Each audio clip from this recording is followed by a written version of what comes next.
Welcome back to the workshop, everybody. So glad you could be with me here today. Walter here at the workbench. So, up till now I've been doing a lot of rough planing where we were creating just one flat face, not paying any attention at all to the thickness. It has some thick and thin areas. So, just wanted to touch base on a few methods. There's dozens out there, but here's a few methods that I employ in the workshop to dimension lumber. First up is the old tried and true. The old tried and true is you plane a board until you have your datum surface or your face. Then you square an edge to it. Now you've got a face and an edge to work from. You cannot go against the fact that this gives you two registration faces, and if you work only from these two faces, you will always be able to create a parallel or even thickness board. Now, it does require that you have one of these. This is a thickness gauge or a marking gauge. So a lot of different ways you can use this.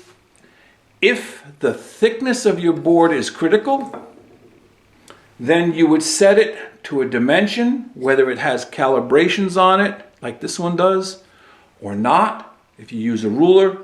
However, if the thickness doesn't matter, give or take a 1/16, an eighth of an inch, all you do is you set it up and you find the thinnest thickness on your board from corner to middle, flip it over, and you do the same thing on this side.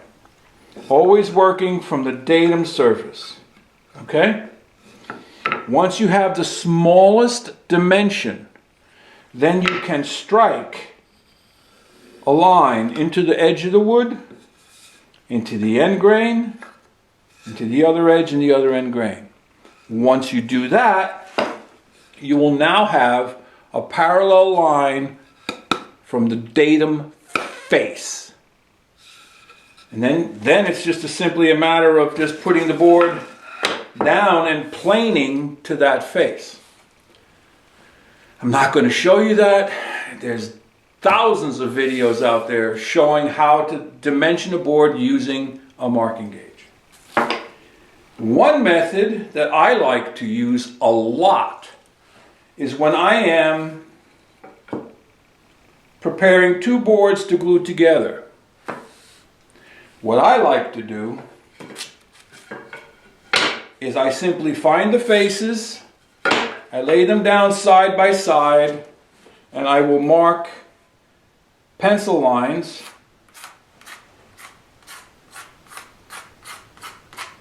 I already know that this board is slightly thinner than this board, and then what I'll do is I'll plane the thicker board down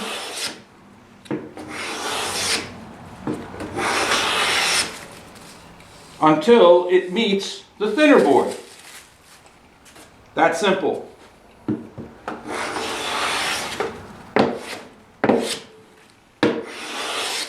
All right, and what will happen is some of the pencil lines will disappear. So at this point I can stop because I know these are ready for gluing up once I square the edges. If you really need to get very accurate, you flip this board over and spin it and double check it. And that's close enough for a glue up. There's a little high spot right there, but I don't know if that's due to spring in the wood. A little bit right there. So, within 1/1000th of an inch now, these two boards are the same thickness. What that thickness is, I don't know, but they're the same thickness. All right? You have to remember, woodworking is not rocket science. It's woodworking.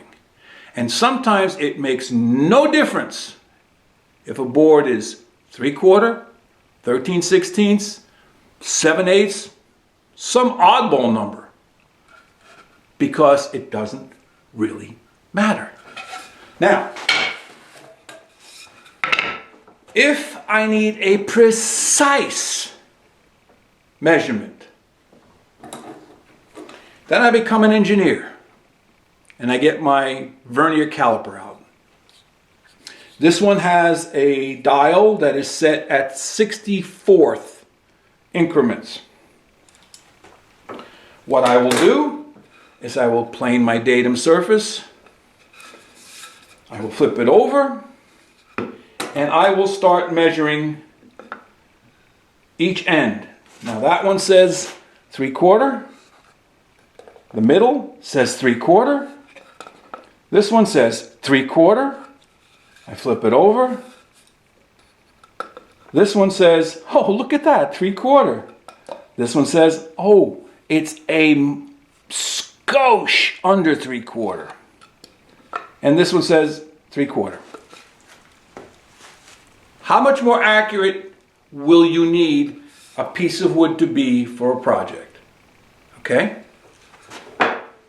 That is my favorite method of dimensioning mostly smaller pieces that are getting fit into something. If I need 3/4, that's what I do. But oftentimes I am planing one board to match up against another. And that dimension can vary. That's it, folks. That's all there is to it. Oh, I almost forgot. There is another, well, there's two other quick methods. If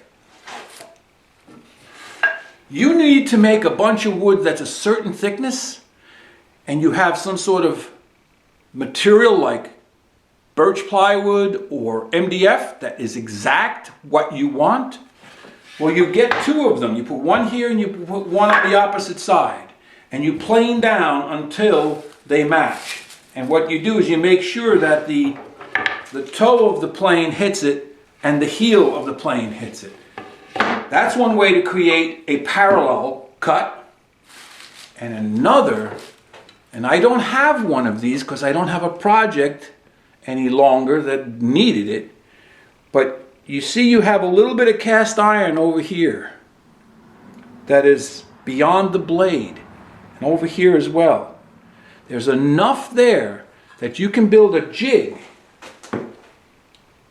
You build a jig that this rides in and on, and you can make thousands of pieces of very, very accurately dimensioned thin wood or similar wood for special projects. There's all sorts out there.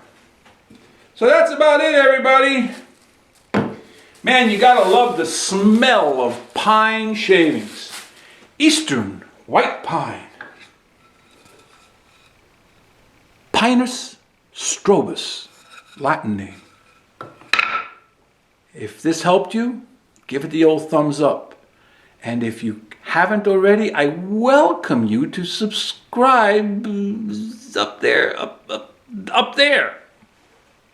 But most of all, head out to your shop. Go make some shavings. Walter out.